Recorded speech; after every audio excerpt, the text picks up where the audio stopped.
Welcome to Midnight Casebook, where every shadow hides a secret and every mystery begs to be solved. Tonight, we unravel the chilling tale of Father Brown and He Spoke Truth, Then Died, a fan-made story paying homage to the brilliance of G.K., Chesterton's legendary detective.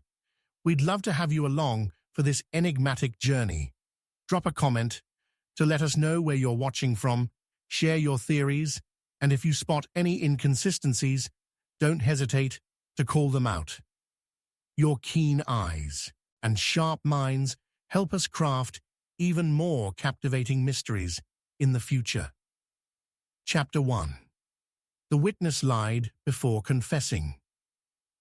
I saw her stab him, Father, right through the heart, but I swear she wasn't holding the knife. Those were the words that halted the parish in its quiet breath, spoken not in desperation, but with something far more chilling. Certainty. The kind of certainty that trembles in the bones of liars. The kind of certainty that Father Brown had come to recognize too often in the truly damned. It began, as many dark things do, on a rain-slick morning in Kembleford. The cobbled path outside St. Agnes Church glistened like black glass, the sky still swollen with clouds that hadn't finished weeping. Father Brown was tying a loose string of his cassock when the police arrived, not with sirens, but with silence, which was always worse. And the look on Inspector Mallory's face said more than any telegram could. Something unholy had been found in a sacred place. The body was laid across the vestry floor, half slumped near the sacristy door. Samuel Delbridge, choir treasurer, lifelong Anglican, and according to some, a man who made enemies by hiding them in hymns. His face was frozen in what looked more like astonishment than pain. The cause of death was obvious, a knife clean through his chest, but the knife wasn't found anywhere near the body. In fact, it was found outside, in the baptismal font, submerged, as if someone had wanted it purified. That's when they brought in Eliza Harcourt. She was the one who found the body, they said. She had stumbled in, looking for Father Brown, and found Samuel's blood instead. She screamed loud enough to wake God, and yet her hands weren't trembling when she spoke. I walked in and saw her over him, she told the inspector. Maggie Rourke, the housekeeper, she stood over him, with the knife raised. Then she dropped it and ran out through the garden gate. Maggie Rourke, a widow with a past as shadowed as the chapel pews. No one saw her leave. No one saw her arrive. But by nightfall, she was gone, her room empty, her clothes missing, her absence screaming through the church corridors like a hymn sung off-key. But it was too perfect, too smooth. Father Brown watched Eliza with the kind of stillness that made people uncomfortable. She didn't flinch, didn't falter, but her eyes, those were another story. Eliza, he asked gently, later that evening, what hymn were you looking for when you entered the vestry? She blinked. What? You said you came looking for me. But the vestry door is never open unless someone's inside. You went to the vestry for a reason. Was it a hymn book, or was it something else? And that's when the crack appeared. Her voice shook, just slightly. I was looking for the ledger. I misplaced a donation. But the ledger had been locked up since Tuesday. Father Brown knew that, because he had locked it himself. The mystery thickened like fog across the moor. Every question led to another question. Why was Samuel killed in the church? Why was the knife submerged in holy water? Why did Eliza lie about the ledger? And most terrifyingly, why was Maggie gone? But the worst of it wasn't the lies. It was what Eliza said next. She came to confession that evening, After the service had emptied and the candles burned low, her voice was calm, measured, unshakable. "I saw Maggie kill him," she said through the confessional screen. "I was there. I saw it all. But I forgive her." Father Brown didn't speak, didn't breathe. "You forgive her?" he asked finally. "I do." "But you told the inspector she ran." "Yes. And now you say you were there." A pause. "I lied to protect her." And with those words, the whole world tipped sideways, because the lie wasn't in her protection. It was in her confession. If she was truly there, she wasn't a witness. She was something worse. The next morning, the baptismal font was found desecrated, not just emptied, but scorched, as if someone had tried to burn the water, as if something impure had been there so long, even the stone rejected it. Maggie's shawl was found tucked beneath the altar, folded, placed, not dropped, not forgotten, placed. Father Brown began to piece it together, but the pieces didn't fit, and that was when he realized this wasn't a puzzle meant to be solved. It was a lie built to endure. Eliza's confession, the way she phrased it, it wasn't guilt. It was performance. She confessed to something that hadn't happened, because the person who killed Samuel had never left the church, and the one who forgave Maggie might be the one who damned her in the first place. But then came the twist that turned the world on its head. Inspector Mallory arrived that afternoon with a letter found in Samuel's coat, dated the day before he died. "I fear for my life," it read. "Someone knows what I did. Someone has seen me. I've tried to undo it, but it's too late. I think she means to kill me, not because of what I did, but because of what I know. She, not Maggie, not Eliza, just she, the pronoun that devours all certainty. Now nothing could be trusted." And in that moment, Father Brown looked across the empty pews, saw the dust where Maggie once prayed, saw the smear of wax on the floor from a candle knocked over during the murder, and he said softly to no one, "The witness lied before confessing." And that's when the realization struck like thunder. There was no witness. Only two people were in the vestry that day, and the one who came out alive told a story we were never meant to hear, but not because it wasn't true, because it was rehearsed. And now, the one person who could have exposed the truth, the only one who had the power to unravel Eliza's calm voice, steady gaze, and unblinking forgiveness, was gone, vanished into the forest, or perhaps into the grave. Maggie's fate was still unknown. Father Brown stood before the altar that night, with his hands clasped tightly, a rare look of real distress pulling at his features. "I know who did it," he whispered, "but the truth will never be told." The wind stirred in the chapel rafters like something unsatisfied, and the candles flickered as if the flame itself no longer trusted the light. Chapter 2. Father Brown entered uninvited again. The body was already cold when Father Brown stepped through the unlocked door, uninvited, unannounced, and far too late to save the man who had whispered his sins just hours before. It was the kind of silence that felt planned. Every chair in the room was perfectly in place. The fire in the hearth had burned down to the faintest glow, and the smell in the air wasn't blood. It was lavender and old paper. A priest isn't often a trespasser, but Father Brown had made peace with being unwelcome long ago.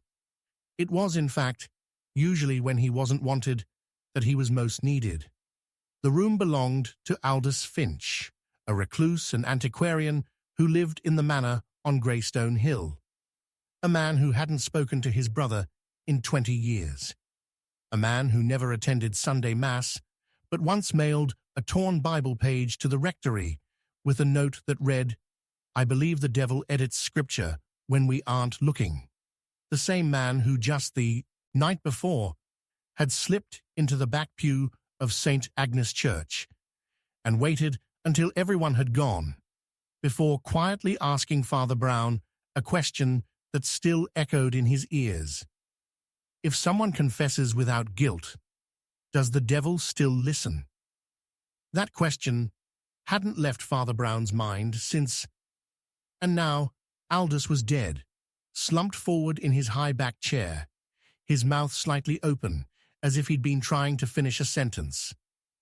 There were no signs of struggle, no broken glass, no overturned furniture, just a small cut across his finger, and a faint circle on the wooden floor beneath the chair, as if something had once rested there, something heavy, something round. Father Brown didn't call the police immediately. He just stood in the room, absorbing the stillness, listening to the quiet hum of a clock that wasn't ticking. That's when he noticed it. A thin sliver of parchment on the bookshelf, folded in half, hidden between two books titled The Rituals of Exorcism and Churches That Never Preach Again. He pulled it free, a torn page, not from scripture this time, but from a ledger, a list of names, all struck through in red ink, all but one. And under that one, a date. Today's date. The mystery began to uncoil like something buried alive. Why had Aldous written down those names? Why had they been crossed out? And most importantly, why did he die on the day the last name was left untouched? The last name read, E. Marchant, Eleanor Marchant, the parish organist, quiet, unremarkable, and lately absent. She hadn't been seen at morning rehearsal. No one thought much of it. She'd missed before. But now her name was the only one not crossed out in Aldous Finch's Book of the Damned. Father Brown left the manor and walked to the Marchant cottage. The door was ajar.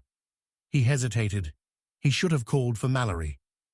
But instead, as he had too many times before, he stepped inside, uninvited again. Inside was worse than expected. Dust hung like gauze in the air. The piano in the corner had every key pressed down with stones. Notes muted, trapped beneath weight.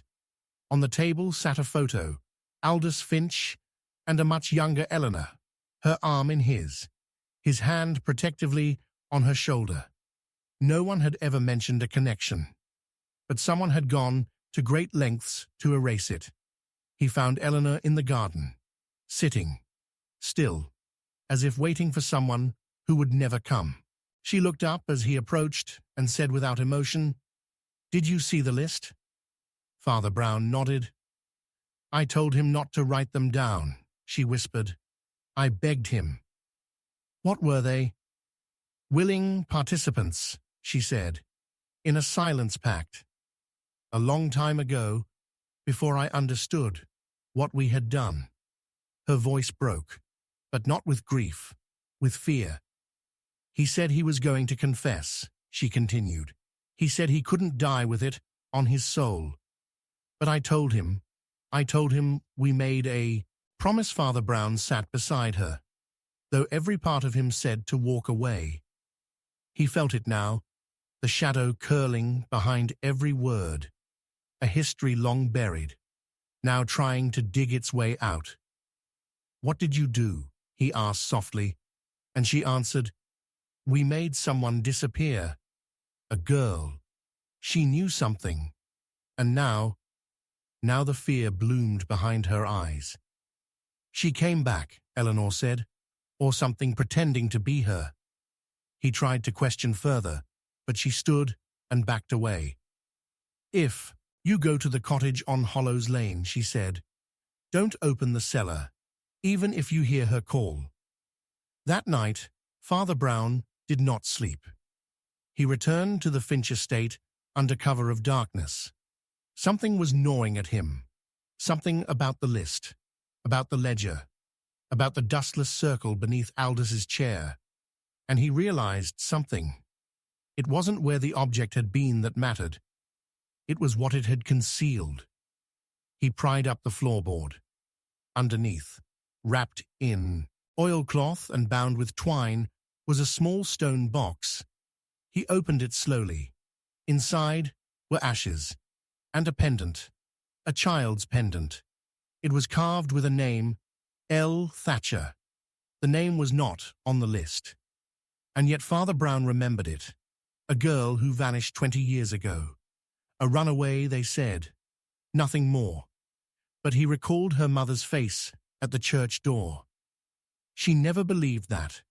Neither did Father Brown. As the wind clawed at the windows, something impossible began to take shape. The list wasn't about guilt. It wasn't even about silence. It was about survival. Everyone on that list had signed away their truth. All but one. And now, Aldous was dead. The others would follow, because something was coming for them, not for vengeance, but to return the truth they buried alive. Father Brown returned to St. Agnes, unsettled in ways he could not explain. Eleanor had disappeared. Her cottage was locked. The garden was burned. And on the church door was the pendant, hung by a nail through the heart. He turned slowly and whispered into the air to nothing and everything. The silence they bought is ending. That evening, Mallory came with news. 2 others on the list were dead. One in his sleep, the other found drowned in his study, despite never having owned a tub. No signs of break-in. No signs of struggle. Only signs of something watching. In his rectory, Father Brown lit a candle. The flame flickered violently, though no wind passed. And he whispered to himself, almost regretfully, "I know who did it, but the truth will never be told." Because the girl wasn't just a ghost. She was the consequence, and she never needed forgiveness. Only remembrance. Chapter 3. He died holding the crucifix. He carved the name of his killer into the floorboards using the edge of the crucifix, just moments before his heart stopped beating. The room was silent when they found him. Not just quiet, dead silent. The kind of silence that hums in your bones and makes your ears ring. The chapel was dark, except for the faintest flicker of a votive candle, still burning near the altar, although no one remembered lighting it. He was found there, kneeling, as if in prayer, his face slack, his eyes open, and his hands wrapped so tightly around the wooden crucifix that they had to be broken to remove it. But that wasn't what chilled Father Brown. It was what lay beneath him. Etched into the wooden floor beneath the weight of his body were 3 letters. Not a word. Not a message. Just initials. A GB. The man's name was Silas Merriweather. A quiet man. Faithful by all appearances. He attended Mass every morning, swept the church steps, and rang the bell for Vespers without ever once being asked. He had no family left, no enemies supposedly, and yet he died in terror. His fingernails cracked from clawing the floor, his lips bloodied, as if he'd tried to bite back his own scream. Mallory wanted to call it natural causes. Heart failure, he said. He was old. These things happen. But Father Brown knew better. People do not die of fright unless there's something worth fearing, and people do not clutch a crucifix that hard unless they're trying to hold off something that's already inside the room. That night, Father Brown walked the church alone. No candle, no lantern, just the feel of the air and the sound of his own breath. He paused near the altar. The floor still bore the ghost of the letters, a GB. He stared at them, silently, prayed over them, and then he noticed something strange. There were scratch marks, tiny, barely visible, near the floorboards, by the confessional, as if someone had once tried to pry it open from the inside. But there was more. Father Brown bent down and found a small strip of parchment wedged into the molding, a torn corner from an old church ledger, and on it, in a faint and hurried hand, was a single phrase. He saw the wrong soul, not the wrong person, not the wrong body, the wrong soul. The phrase echoed in his mind like the toll of the church bell. He carried the note back to the rectory and didn't sleep that night. Something wasn't just wrong. Something was perverse, reversed, inverted, as if the symbols of holiness had been twisted into a mask to hide something demonic. The next morning, Father Brown spoke to the sacristan, Mr. Poulter, who mentioned, rather casually, that Silas Merriweather had begun acting oddly over the last month. He started avoiding the confessional, he said. Wouldn't look at the crucifix directly anymore, and twice I found him polishing the chalice, while whispering to it, not praying, whispering. Father Brown's blood chilled. The chalice, the crucifix, the altar. He returned to the church immediately and examined the chalice. Nothing seemed unusual until he held it to the light. Scratched on the underside, nearly invisible, were the same initials, a GB. He flipped the altar linens, checked every crevice. Behind the tabernacle, folded and placed like an offering, was a blackened handkerchief, burnt at the edges, smelling faintly of sulfur. It was no longer a mystery about how Silas died. It had become a mystery about what he was trying to stop from coming back. The initials, the note, the confession that no one had heard, all pointed to something buried long ago. Father Brown visited the county archives that evening. Sifting through death registries, he found something that made his breath catch. 20 years ago, a man named Arthur Gideon Blythe, a GB, had died during confession at that very church. A lightning strike had hit the bell tower that night. The fire was small. The death was ruled accidental. But something about the entry was strange. There was a second column beside his name, one that listed spiritual status. For everyone else, it simply read Catholic, or convert, or non-practicing. For Arthur Gideon Blythe, it read refused last rites, witness unknown. Witness unknown? Father Brown left the records room with his hands shaking slightly. That night, he returned to the church, alone again, and he entered the confessional, not as a priest, as a listener. The box smelled of old wood, oil, and something metallic. He sat in the dark, in silence. Minutes passed, then an hour, then a whisper, soft, hissing, from the other side. He died holding the wrong cross. Father Brown froze. No one else was there. No footsteps, no creak of pews. Just the voice. He opened the partition.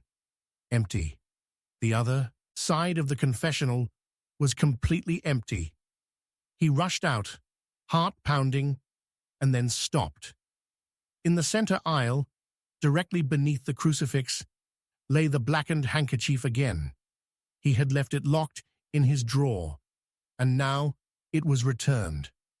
The next morning, the church was filled with light, and yet nothing felt safe. He approached Mallory with the initials, with the records. The inspector brushed him off. A coincidence, he muttered. Old ghost stories. A man died, that's all. But it wasn't, because someone else had died that night. Mr. Poulter, found slumped in the bell tower, hands wrapped around the iron rope, a crucifix still swinging beside him, burned into the wooden beam above him, were the initials again, a GB. Father Brown stood in the tower, surrounded by silence and smoke, and he understood. This wasn't vengeance, it was recurrence, a soul that was never laid to rest, a name that was never confessed. Arthur Gideon. Blythe hadn't died during confession. He had died because it never took place. And now, every man who entered that box in the wrong state of grace was prey. Father Brown left the tower, the air colder than it should have been. He passed by the font and noticed something else. The water shimmered strangely, as if something writhed just beneath its surface, and he knew what had to be done. He re-blessed the entire chapel that night, alone, not just with prayer, but with salt, with ash, with truth. When he finished, the floor beneath the crucifix was scorched. The initials had burned away. The haunting was over, but not the mystery, because that night someone left a letter on the church step, unsigned. Inside was a single line. You removed his name. But what about his soul? Father Brown stared at the letter long into the early hours. And when dawn came, he whispered, more to himself than anyone, I know who let him in. But the truth will never be told, because the dead can be forgiven. But some never wanted absolution, only remembrance, and a place to return. Chapter 4. No one saw him pray.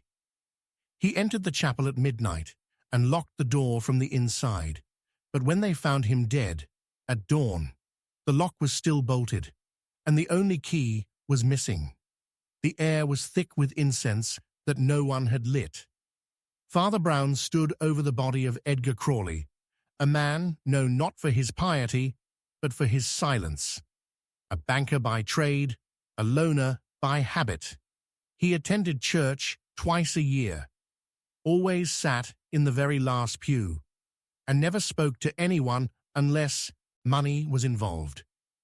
That night, he came alone, walked straight through the fog and into the chapel without a word. The groundskeeper, old McAllister, saw the lantern swinging in his hand, but said he never saw him kneel, never saw him pray. And yet there he was, collapsed near the altar steps, head bowed, hands folded, as if caught mid-confession. But the crucifix wasn't in his hands. It was beneath him, crushed, shattered, as if he had fallen on it, or had been made to. There was no blood, no wound. The coroner would later write, asphyxiation of unknown origin. No external trauma. But his face told another story.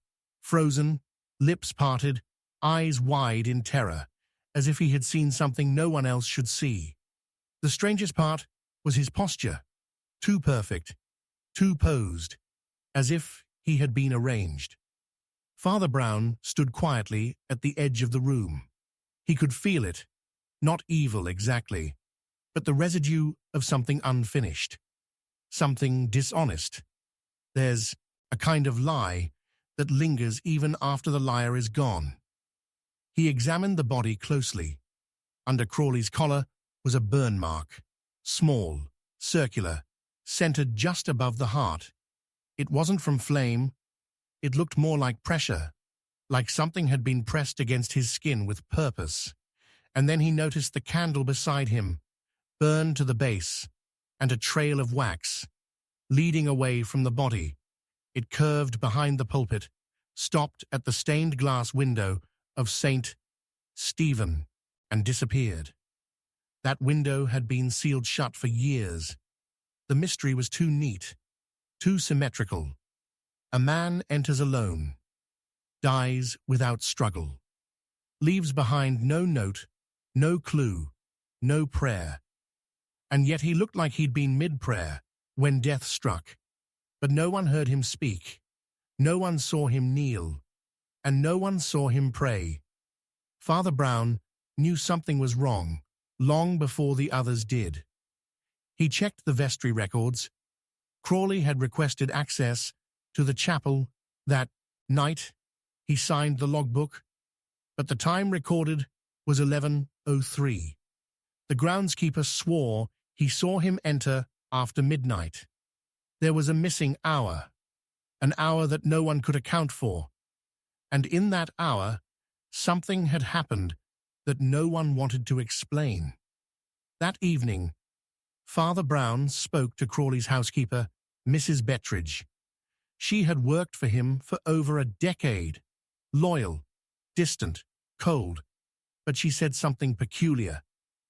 He hadn't touched that Bible in years. She said, but the night before, I saw him flipping through it, fast, desperate, like he was looking for something that wasn't there.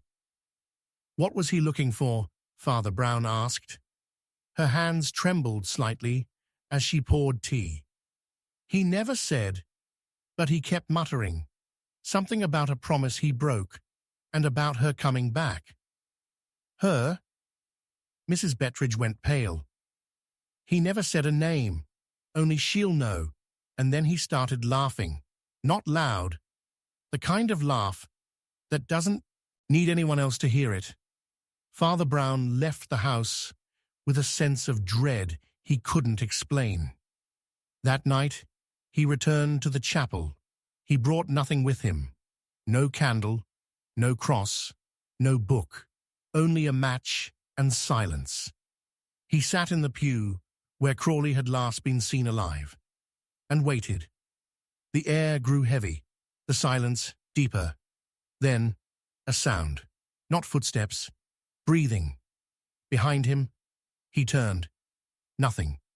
But on the altar, a single book now sat, opened. Crawley's Bible. He approached it slowly. The page was stained, as if dampened by sweat or tears. The verse circled in ink read, "Woe to the man who swears by the altar and forgets the vow." In the margins, scribbled in a frantic, uneven hand, "She waited. She never left. I should have kept the promise." That was when Father Brown remembered the old case. 30 years ago, Edgar Crawley had been engaged to a girl named Lydia Vale. A scandalous affair. He was from wealth, she from ruin. They planned to elope. He promised her sanctuary, promised to marry her at this very chapel. She arrived, he didn't. A week later, she drowned in the river. They called it suicide, but there were rumors. A priest back then, Father Callan, was said to have heard a confession that shattered him. He left the church within months. The record showed no details, only that Lydia was buried in unblessed ground, and Edgar never spoke her name again, until the night he died. Now, Father Brown understood. The chapel hadn't been empty that night.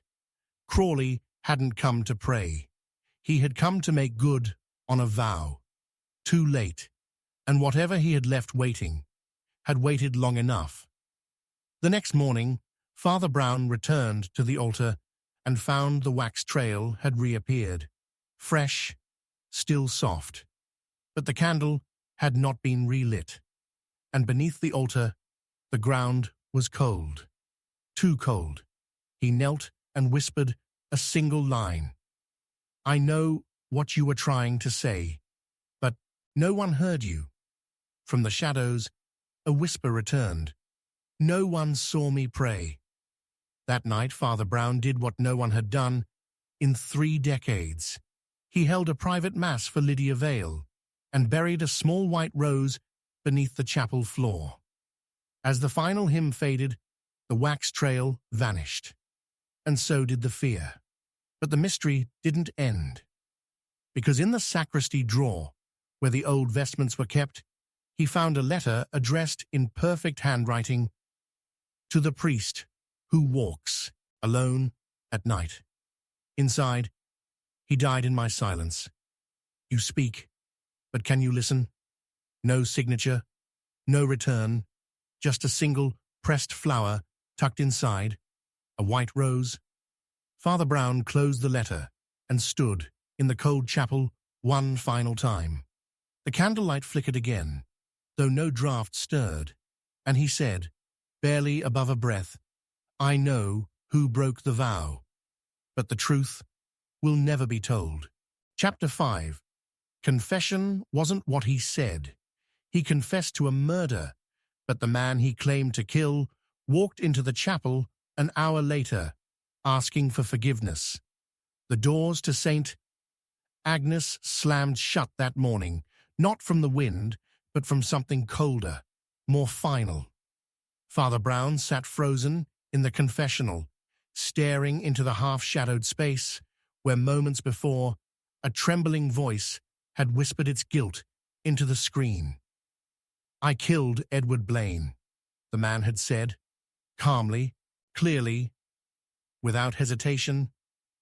I watched the life leave him, and I don't regret it, only that I waited so long. It wasn't just the words, it was the way they were spoken, with such chilling clarity, such precision. There was no doubt in the man's voice, and then he was gone. No footsteps, no door creak, just gone. Father Brown sat in the silence, feeling the weight of something vast and unseen. He had barely collected himself when the real Edward Blaine appeared. Pale, yes, but breathing, alive, and asking to speak with the father in private. I've been having nightmares, Edward said, hands shaking. Last night I dreamed I was being buried, but I wasn't dead. Someone was whispering over me, saying prayers, not for my soul, for my silence. Father Brown stared at him, heart drumming slow and hard. Edward was real. His voice was real. His breath fogged the air. And yet the voice in the confessional, Father Brown had heard many lies, but that had not sounded like one. If the man was telling the truth, Edward Blaine should be dead. But here he was, which meant the confession wasn't what it seemed. Later that afternoon, Father Brown returned to the confessional booth. He sat in the dark, the scent of incense still faint in the wood, and tried to recall every word. The phrasing had been careful, deliberate. I watched the life leave him, but there had been no mention of how, no mention of when, or even where. And most notably, the penitent had never said Edward Blaine's full name. Just Edward. It was a small crack, but Father Brown had learned how wide a lie could open when pressure was applied. He opened the parish records. There were 4 Edwards buried in the last 5 years. But only one, Edward Blaine, was still alive. Another had died of illness. One was lost to war. But the third was different. Edward March, a stonemason. Quiet, reserved. He had died suddenly, buried quickly. No family to protest. His death was recorded as natural. But the report was missing signatures. And the coffin, Father Brown now remembered, was closed at the service. The funeral had been strange, sparse, and the eulogy had been written by someone who refused to speak it aloud. And there was something else, something the records didn't show, but Father Brown's memory did. 3 weeks before his death, Edward March had come to confession. He had begged for absolution, but refused to say for what. That night, Father Brown walked to the cemetery. The moon was low, casting long silver fingers across the rows of stone. He found the grave of Edward March, fresh, soil still not firm, and he noticed something that made his spine freeze. The name on the stone was spelled wrong. Not Edward March, but March, as if someone had been unsure or hiding something. He knelt before the grave and whispered a prayer, and when he rose, he saw it. A small piece of paper, jammed between two stones in the edging, weather-worn, damp, but legible. A page from a book, torn and smudged. At the top, in faded ink, rules for confession. And beneath it, scrawled in fresh handwriting, he spoke the words, but not the truth. Father Brown clutched the paper tight and returned to the chapel. There was someone playing a game, a dangerous one. A man had entered confession with a lie crafted like truth, and the truth had now become impossible to trust. He needed to know who, and then came the second blow. A letter slid under the rectory door. No return address, just a card. On it, "You listened, but not to me." Father Brown turned it over. There was a smear of red wax, a seal, a crest he hadn't seen in years, the March family crest. But Edward March had no known living relatives. The next morning, he visited the archives. Years ago, Edward March had worked for a large estate. Briarholt Manor. That house had burned down 15 years prior. The cause of the fire was never found, but the owner had survived, gravely injured, disfigured. Name, Richard Marsh. A cousin, changed the spelling, changed his life. Father Brown travelled to the address listed under the estate's trust, a small cottage on the edge of the moors. The door was ajar. He entered, uninvited, yet drawn. Inside, the air was thick with smoke and silence. Richard sat in a chair, unmoving, not dead, but almost lost. He looked at Father Brown with a sadness that burned. "I didn't lie," he said softly. "I confessed to killing Edward." "But he was already dead," Father Brown said. "No," Richard whispered. "He became dead when I said the words." Father Brown's blood ran cold. "You believed it," Richard continued. "So it became true." That's what we learned at Briarholt. Belief creates reality. Say the right words, and even God listens. "You think confession is magic?" Father Brown asked. "No," Richard said. "I think it's blood, and memory, and names." He pointed to a drawer. Inside was a journal, Edward March's name, written again and again, until the last page. Then only silence. The entries stopped the day after the confession. "I never buried him," Richard said. "But you did. You believed me." And that's when Father Brown understood.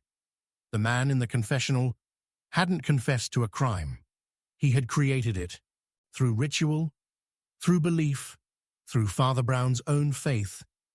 He had used the sanctity of confession to erase a man, and it had worked, because no one remembered Edward March anymore, except Father Brown, and the man who spoke the lie. He left the cottage, heart hammering, unsure of what was real. That evening, he returned to the confessional booth, to listen again, not for guilt, but for intent, and he heard it, a whisper, faint as ash. "You forgave me before you knew what I'd done." The booth was empty, and yet the scent of wax and sulphur lingered. Father Brown knelt before the altar that night and said softly to no one, "I know what he did, but the truth will never be told." Chapter 6. She knew, but said nothing. She watched him slip the poison into the chalice, and then took communion anyway. It wasn't just what she saw, it was what she chose not to do. Agnes Dorrington sat in the third pew from the front, her eyes unmoving, her fingers folded neatly in her lap, while Father Rook raised the chalice to bless the host. She did not cry out, She did not warn the others. She simply watched, as though she'd seen it all before. The death came during the closing hymn. A low, guttural sound, followed by the crashing of a wooden chair as Father Rook collapsed mid-verse. The chalice struck the stone floor with a high, crystalline ring that seemed to echo forever. The church fell silent. For a moment, no one moved, not until the blood began to flow from the corner of his mouth, trailing down the linen of his vestments in a thin, straight line. Father Brown was in the rear alcove when it happened. He rushed forward, but it was already too late. Father Rook was gone before his body hit the floor. The congregation erupted in confusion, panic, screams, prayers, running feet. But Agnes remained still, her hymn book open to the final verse, her eyes locked on the body, but unblinking. Her lips slightly parted, as though a truth had almost escaped, but chose, at the final moment, to stay inside. It was that stillness that haunted Father Brown. Death always causes movement, gasps, collapse, the breaking of composure. But Agnes Dorrington sat as though nothing unnatural had happened, as if she'd already grieved, as if she'd been waiting. The police descended on the chapel, sealing the doors. The communion wine was tested.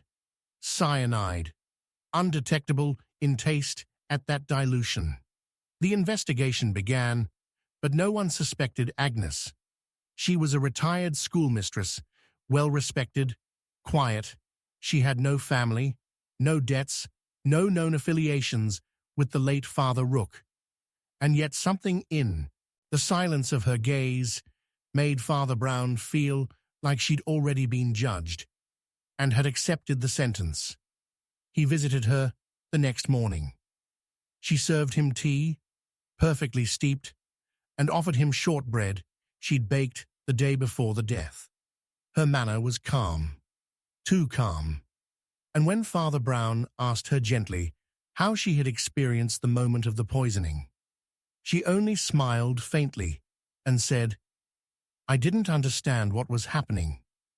But that was the lie, because Agnes Dorrington had been a teacher of chemistry. 35 years, she had taught hundreds of girls the exact properties of the very poison that had killed Father Rook. She knew its effects, its signs, its speed. She knew, but said nothing. That night, Father Brown returned to the church, unable to rest.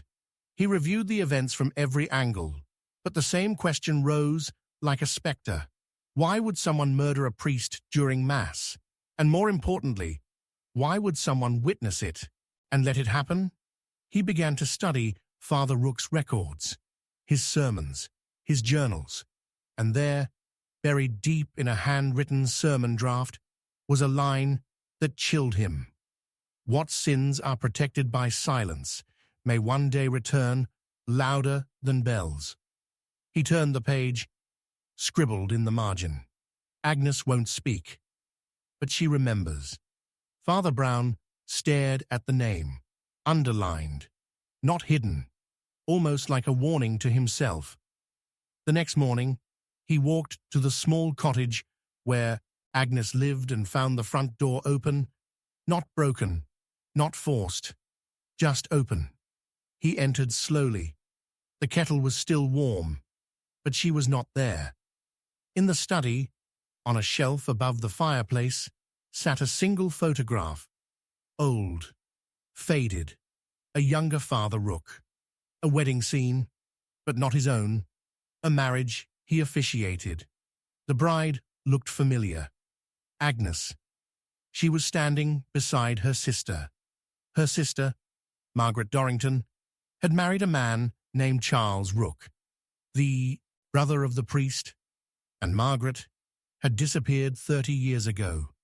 No obituary, no gravestone, just vanished. The family said she fled abroad, that she had no wish to remain. But in the parish ledger, Father Brown found something else. A small note beside Margaret's name, written by Father Rook in tight, crooked script. Buried her in silence. No one must know. Father Brown felt the weight of it immediately. Not metaphor, literal. He returned to the churchyard, to the unmarked graves behind the chapel. 3 stones bore no names, and in the soft earth beneath the oldest one, he found it, a fragment of cloth, a gold ring, and beneath it, bones, human, small, delicate. He reported the finding. The police came, dug, confirmed, and the news swept through the village like wildfire. But Agnes never came forward. She watched the unfolding chaos with the same calm gaze, sat in the same pew, never missed a mass, and never said a word, until Father Brown returned to her that final time. "Did you know she was there?" he asked. "Yes," Agnes said, sipping her tea. "And you let him live all this time?" "Yes."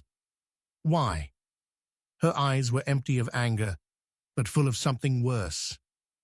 "I thought the silence would keep her safe," she said.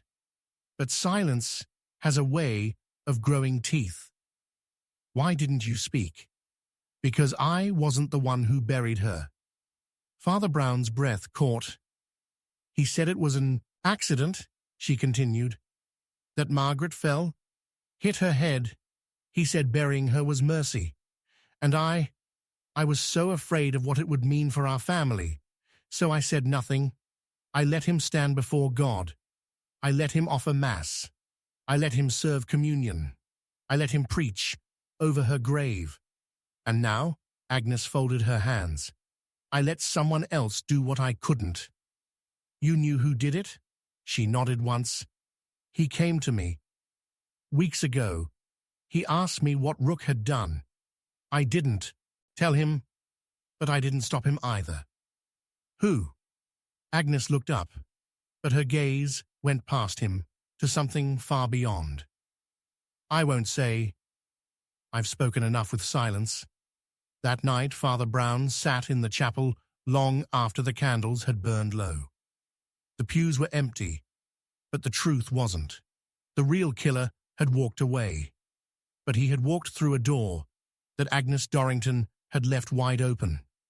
A door made of silence and regret and choices no prayer could undo.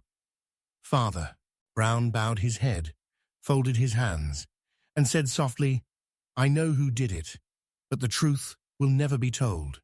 Chapter 7. The chalice wasn't meant full. He poured the wine to the brim and choked to death before the first drop touched his lips. The parishioners saw it as a sudden tragedy, a freak collapse at the altar during Sunday Mass. But Father Brown knew from the first shudder in the priest's hand, from the way the chalice gleamed too brightly under the stained glass light, that something had been set in motion far before the ritual ever began. The young curate, Father Linton, had served only 7 months in Kembleford. He was devout, gentle, and painfully precise. He was also terrified of making mistakes. So why, on the very morning of his death, did he break the one rule passed down from every priest who served before him? Never fill the chalice to the top. The Church had long held this instruction, not for superstition, but out of practicality. A full chalice spills. It invites error. But this morning, Linton filled it to the brim, and he paid for it with his life. The death itself was violent. His throat constricted mid-sentence, a strangled gasp escaping his lips as he staggered backward, clutching the silver cup to his chest. His eyes went wide, desperation, confusion, and something darker. Recognition. He dropped to his knees, blood trickling from the corner of his mouth, and the chalice struck the marble with a note that sounded like a cracked bell. The congregation screamed. Some ran, Others froze, but Father Brown moved slowly, deliberately, through the chaos. He did not kneel beside the body. He looked instead at the altar cloth, the wine-stained floor, and the cup, still upright. Not a drop spilled. Later, the autopsy said his cause of death was internal hemorrhage. No trauma, no wound. His body had essentially turned against itself, rupturing from within. But what triggered it remained unclear. There were no toxins, no visible cause. But Father Brown saw something no one else had noticed. Inside the chalice, despite its shining silver, was a faint residue, a fine black dust like ash. But no burning had occurred, no candle tipped, no incense near enough to explain it. And on the inside lip of the chalice, etched so lightly it was nearly invisible, were three small symbols. Not Christian, not Roman, older, runes, the kind scholars translate with caution. The chalice had been in use for decades. It belonged to the original parish, brought over from a ruined abbey. Rumors surrounded it, that it had once been stolen, that a monk had disappeared the night it was returned, that the cup was not meant to carry grace, but something else. Father Brown went to the sacristy and examined the drawer where the chalices were kept. There were 4 in total, 3 ordinary, 1 locked in a glass case. The locked one had always been displayed, but never touched. Too ornate, they said, too sacred. But it was not locked any more. The glass was ajar, the case clean, and the velvet beneath the relic was marked with a single ring of red. Someone had switched the chalice, not out of carelessness, deliberately, and whoever had done it had known that Father Linton would follow every rule, except that one. Fill the cup to the top, and the symbols activate. Father Brown traced the origins of the locked chalice. He found a record buried deep in the diocesan archives, a shipping manifest from the old abbey, dated 1837. The item was referred to not as a chalice, but as a vessel of containment, not used in mass, not to be consecrated, to be sealed, hidden, and on the side of the manifest, barely legible, was a warning. Do not drink, do not fill, do not bless. But someone had ignored all 3. The question was, who? That Sunday, the last person seen preparing the altar was Miss Hayworth, the new altar coordinator. Efficient, cheerful, with a fondness for roses and neat embroidery. She claimed she had followed protocol, that she never touched the locked case, that the chalice she placed was the one given to her by Father Linton himself. But Father Brown noticed the cut on her hand, bandaged poorly, thin, a slice across the palm. A cut from lifting glass, or from lifting something older.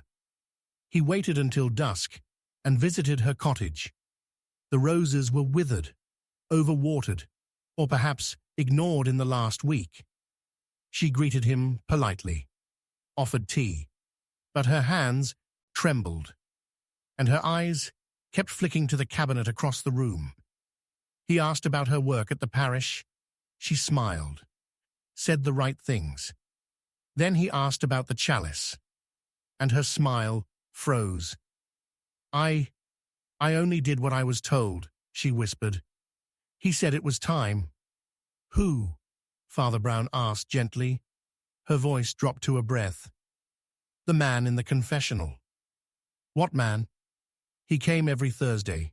He said he had once served here, that he had lost something, that I was the only one who could put it right. Father Brown's blood went cold. There are no Thursday confessions, he said. She didn't answer. Her gaze shifted to the cabinet. He rose slowly, opened it. Inside, wrapped in linen, was a journal, old, written in Latin, and tucked between the pages, a sketch, the chalice, but filled with smoke, not wine, and beneath it, the words, Capere non deum, sed vocem, not to hold God, to hold a voice that was buried, sealed, until someone filled it again. That night, Father Brown returned to the church. Alone. He brought the journal, and he brought the chalice. He placed it on the altar and read aloud the inscription carved inside. The symbols were meant to bind, but only if the vessel remained empty. Wine was never meant to be poured. The fullness woke what had been sealed. A voice, and now it lingered in the chapel. Not evil, not divine, something older. A whisper, without a throat, a vow never spoken, and it had claimed the first man who dared listen. Father Brown sat alone as the wind stirred through the stained glass, and in the silence he heard it. A single word, another. The next morning, Miss Hayworth was gone. No sign of struggle, no sign of departure, only the scent of roses, and the locked chalice, back in its case, spotless, untouched, as if it had never been used. But Father Brown knew better. He stood before it, one last time, and whispered, I know who woke it, but the truth will never be told. Chapter 8. He wrote truth, then burned it. He spent his final hour writing the truth in his journal, then set it ablaze and locked the door from the inside before dying without a mark on his body. When they found Harold Petty, the local archivist, he was seated at his desk in the rectory attic, his spectacles folded neatly beside an extinguished candle. The window was sealed, the door bolted from within, and on the table before him was a charred mess of ash and scorched leather that had once been his journal, a journal he never let anyone read, not even Father Brown, not even his wife. He died, they said, of nothing at all. The coroner's report declared cardiac arrest, unexplained. But Father Brown knew better. He had seen the signs before, not on bodies, but in the air. The kind of air that still tastes of smoke hours after the flame is gone, when you know something meant to stay buried has finally been named. The strange part was that Harold had sent a letter the day before he died, not to a family member, not to the diocese, but to himself, addressed, sealed, and stamped, yet never mailed. Inside was a single line. If I write it, I'll remember it. If I remember it, they'll come back. The mystery began, not with Harold's death, but with what wasn't found, the contents of the journal. He'd written something down, something vital, something terrifying, and then he'd burned it to keep it from being known.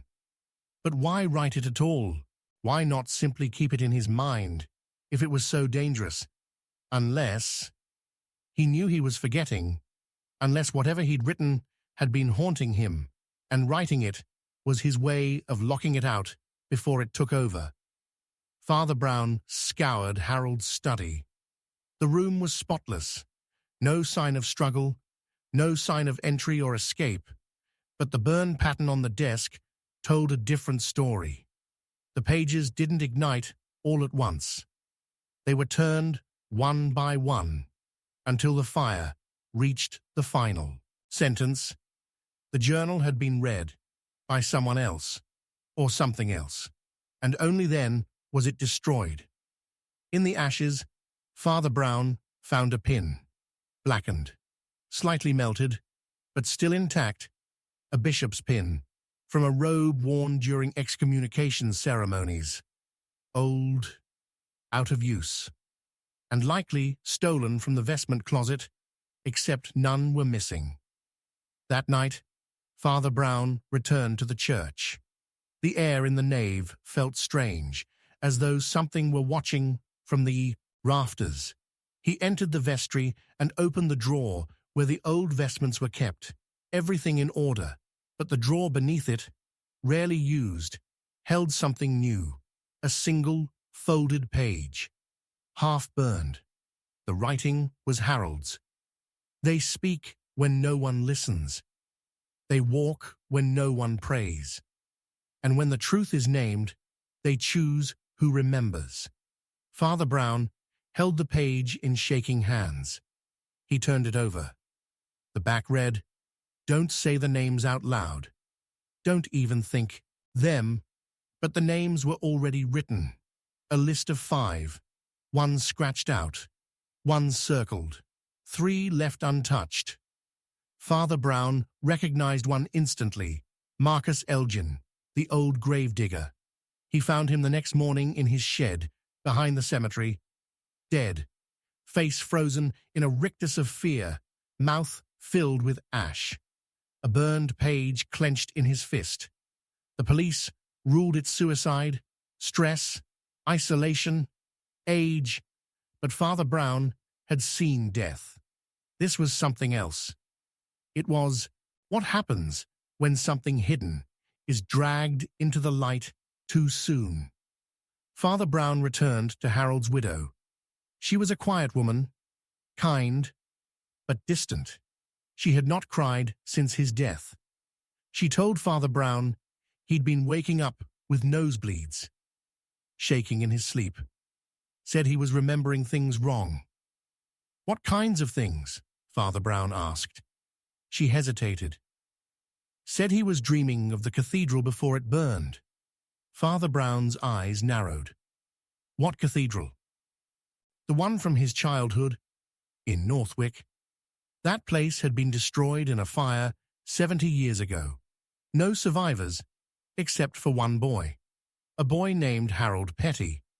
And the final parish record listed an incident, a band rite performed by a visiting bishop, something called Dominus Ex Scriptus, the unwriting of a soul."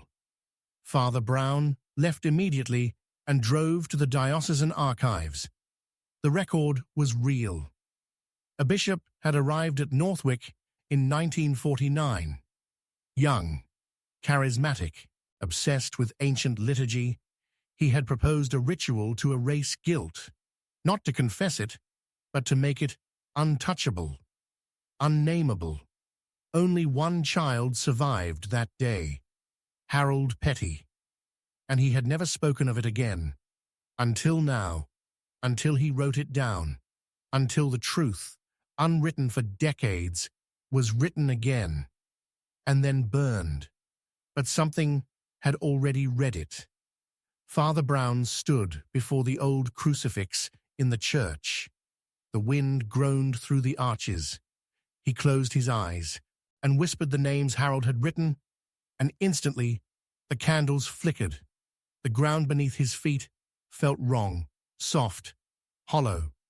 He backed away, returned to the rectory, and found his own Bible open, a page torn out, and in its place, a note, in Harold's hand. "I told you not to speak them. I told you they would hear."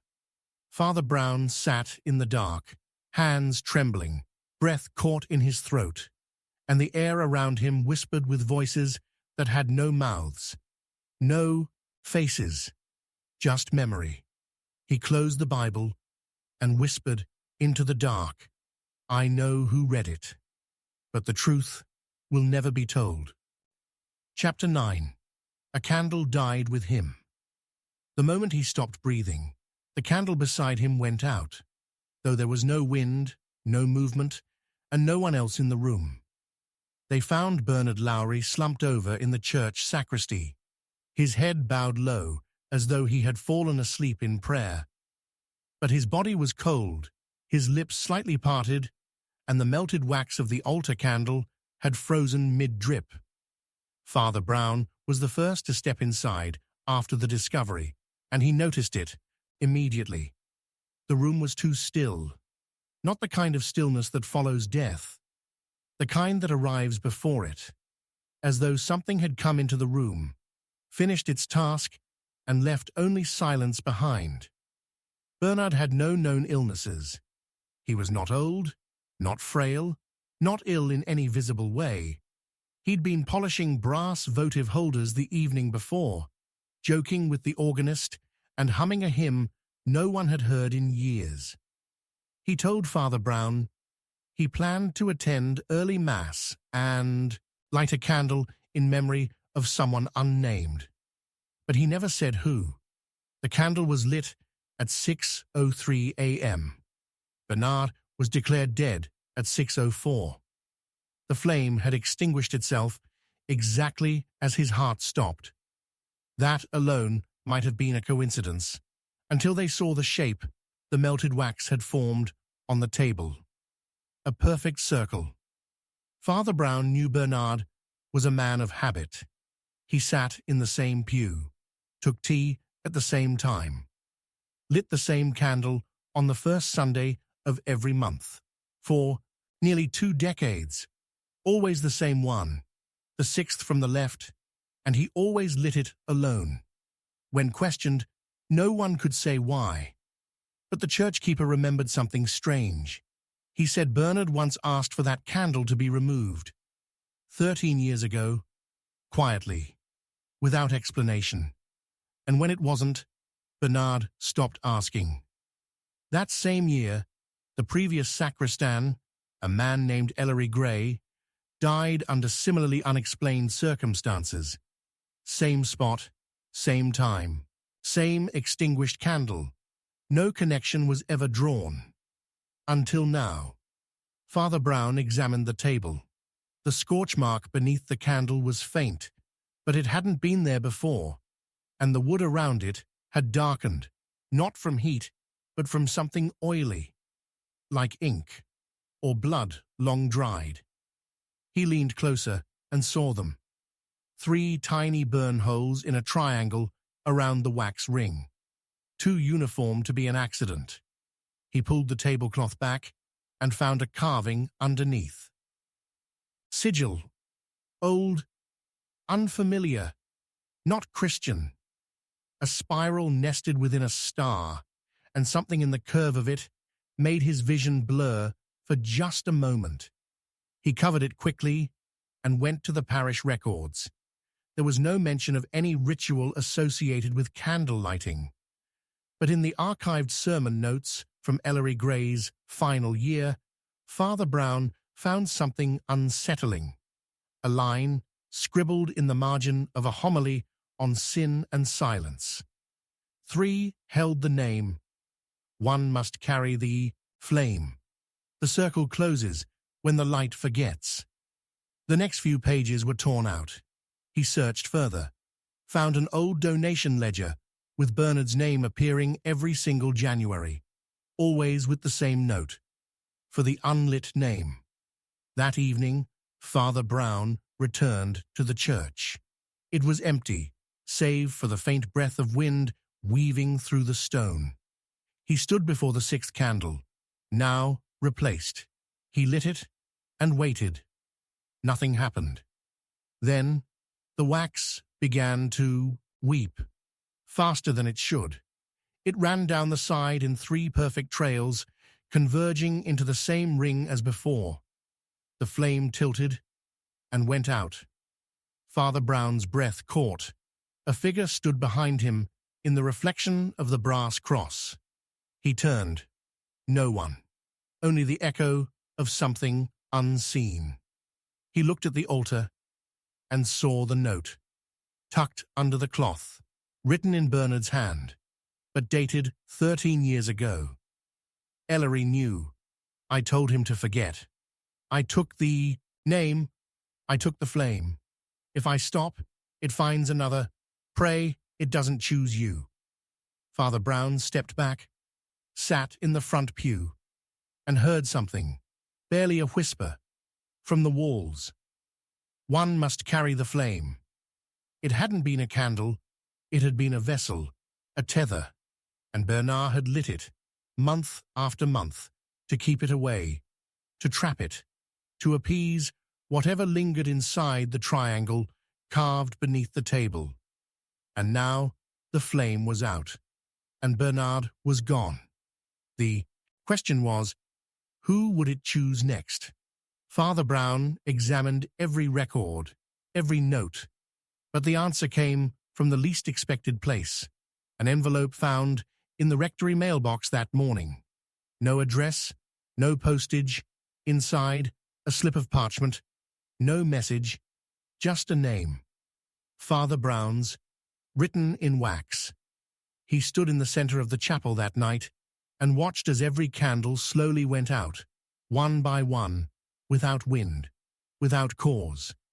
And in the growing dark, he whispered, "I know who lit the first flame, but the truth will never be told." Chapter 10. The vicar never heard everything. The vicar nodded solemnly as the man confessed, but when he left the booth, he realized the speaker had never opened his mouth. It had been a cold evening, heavy with fog, when the stranger entered the chapel. He didn't kneel, didn't cross himself, just walked straight to the confessional and sat down without waiting. Vicar Thomas Percival had never seen him before. Tall, pale, not young, not old, wrapped in an overcoat too thin for the season. The man didn't speak for a full minute, just breathed, slow and steady. Then the voice came through the screen, calm, low, deliberate. "Bless me, Father, for I have remembered." It wasn't how a confession normally began, but Vicar Percival listened anyway. The man spoke of a house that burned down 40 years ago, of a girl locked in an attic, of someone who stood outside and did nothing while she screamed for help. He spoke of guilt that wasn't his, of a promise buried beneath floorboards, and of something that had waited too long to be heard. It wasn't until he was halfway through the story that the vicar noticed something chilling. The man was silent. There were no lips moving behind the screen, no shifting of breath. The shadow behind the lattice hadn't moved once, and yet the voice kept speaking. The vicar left the booth shaken. When he turned to address the man, the seat was empty. The door never creaked open. The figure behind the screen never stood. But it was gone, vanished like mist. He told no one. Until the second confession came. 3 nights later, same hour, same fog. A young woman this time, barefoot, face pale, hair soaked in rain. She stepped into the booth and whispered, "I saw what he did. I saw the man with no voice. I saw the attic open." Vicar Percival didn't sleep after that, and then he disappeared, vanished from his own chapel. The morning service found the confessional empty.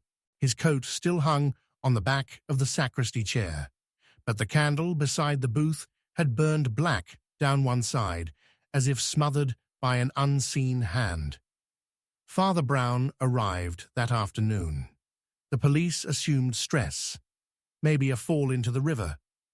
But Brown had heard about the confessions, and he knew something was wrong the moment he stepped inside the booth. The air was too thick. He knelt, eyes closed, and whispered, "Is there something you want me to hear?" The answer came, not in words, but in sound. Scratching. On the inside wall of the confessional. Not wood on wood, not rodent, fingernails, writing. He turned on his torch. There, beneath the layers of paint, was a message etched in the timber. He listened, but not fully. Father Brown leaned in. The message was fresh. Too fresh. He scraped further and found more. A second line. I told him what mattered. But he stopped listening at the name. He stepped back and spoke aloud. What name? Silence. Then, from behind the screen, another sound, not words, weeping, but not human. And then it stopped. Father Brown searched the vicar's quarters. Inside, a drawer were notes, frantic, scrawled, torn pages. I've heard it 3 times. It's not confession, it's warning. I know what they buried in the church wall. The last page simply read, "She never stopped screaming." He went to the church's historical records. 50 years ago, a fire destroyed the northern rectory wing. A child was trapped in the attic.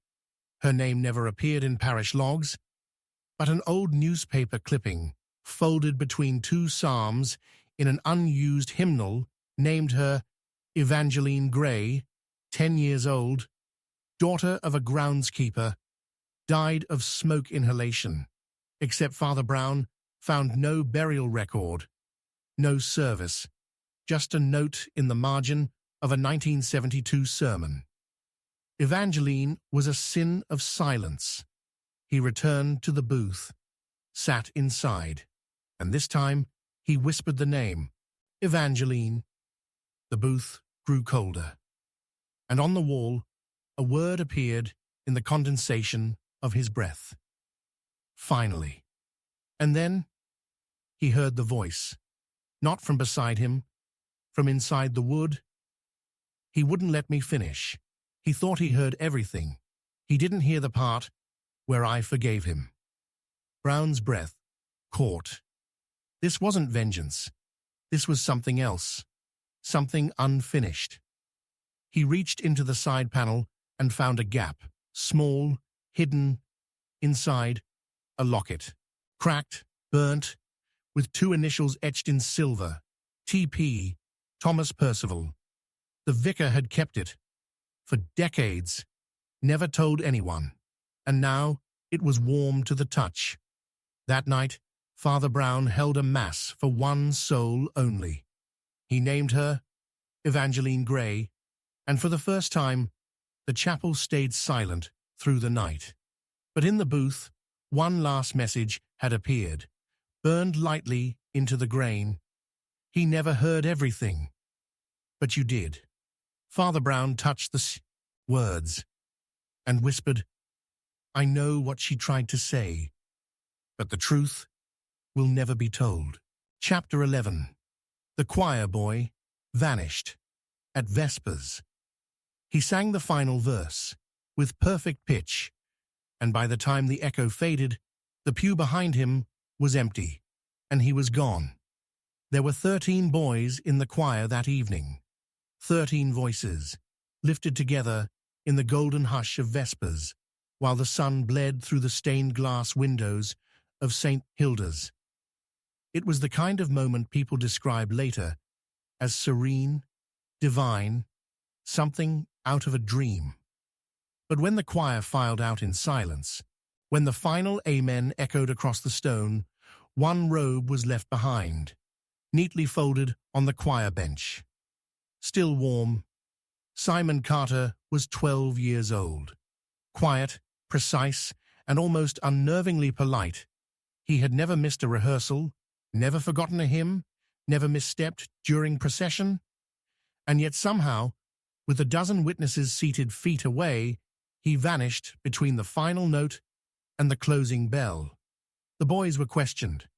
None had seen him leave. No one noticed him rise. There were no footsteps, no sounds, not even the soft whisper of fabric brushing pew wood.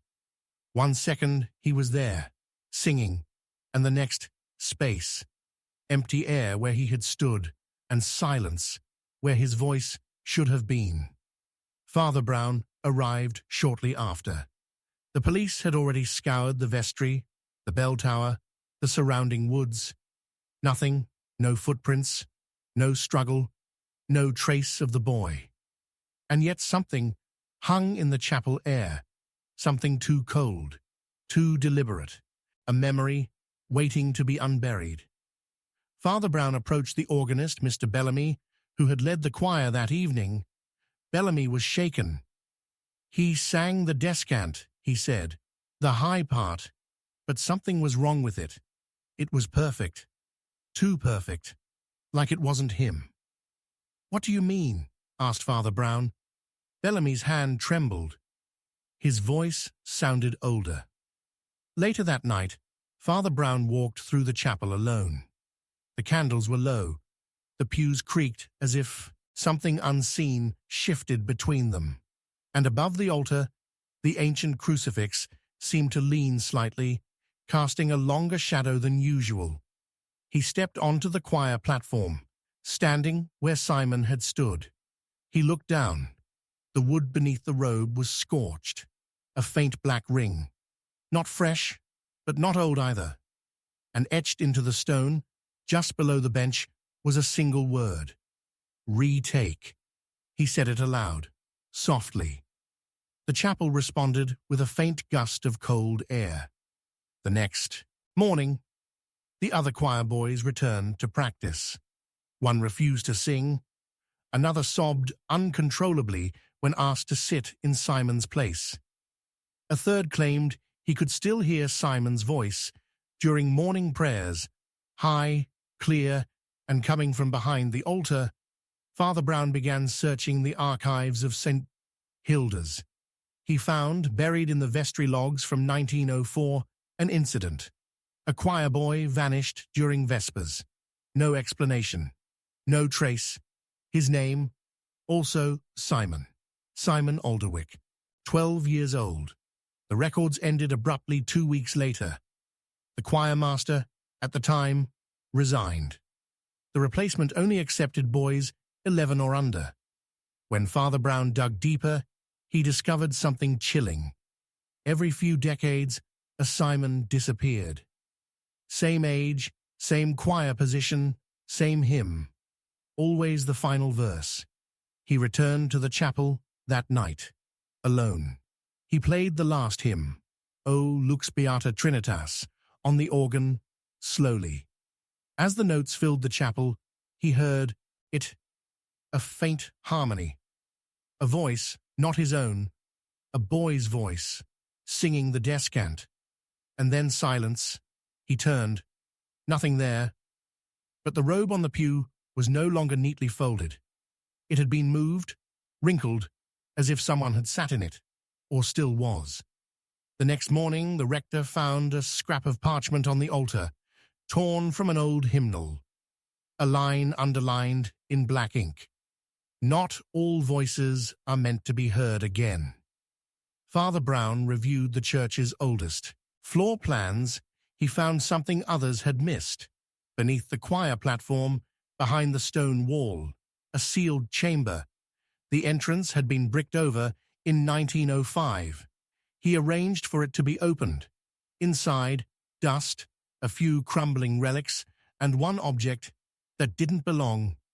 A child's shoe, too new to be from the past. Laced tight, he turned it over. Inside, written in ink, S.C. Simon Carter. That night, Father Brown held a prayer vigil. Alone. He stood before the choir bench, holding the old hymnal in his hands, and whispered the names, Simon Alderwick, Simon Carter, Simon. Whom? Because he now believed it hadn't been the same boy returning. It had been the same voice, borrowing the body. Each time, one choir boy reclaimed every generation to finish a song that no one else remembered. The hymn hadn't been about light. It had been a calling, a retaking. And when he finally dared open the old hymnal's final page, he found a note scratched between the staves of music. He finished my verse. Now I rest. Another will begin again. Father Brown closed the book, stepped down from the altar, and whispered, I know who vanished, but the truth will never be told. Chapter 12. One door closed too quietly. The killer didn't run, didn't hide, didn't even lock the room. He simply closed the door, and it was the silence of that soft latch that told Father Brown someone was already dead. The rectory hallway had always creaked under footsteps. The doors, old and swollen from years of candle smoke and coastal damp, had a sound, a groan, a catch, a sigh, when opened or shut. But that night, there was none of that, just the delicate click of a door closing, in the dark, like someone sealing a secret too carefully. And by the time Father Brown rose from his desk and crossed the hall, the room beyond was already breathless. Inside, Canon Albridge was slumped forward at his writing table, ink still wet in the well, hand frozen in the act of blotting. His glasses hung at an angle on the bridge of his nose, and his neck was stiff in a posture that suggested no violence, no shock, no agony. It was as if someone had whispered something into his ear and switched him off like a lamp. There were no signs of a struggle, no wounds, no marks, and yet something in the room was unmistakably wrong. Not in what was present, but in what was missing. The window was open an inch, but the curtains hadn't stirred. The candle burned low, yet no wax had dripped, and on the desk, beside the open diary, was a folded page, blank. It wasn't until the coroner arrived and declared natural causes that Father Brown leaned in, peered again at the untouched tea, and noticed the faintest print on the porcelain saucer. Not a fingerprint, a smudge, as though someone had worn gloves, but not clean ones. The diary entry was half-written, frozen in motion. I believe tonight he means to finally tell me. After all these years, if he does. The sentence ended there. No ink blot, no period, just space, like a word that had lost its courage before reaching the page. The investigation led nowhere.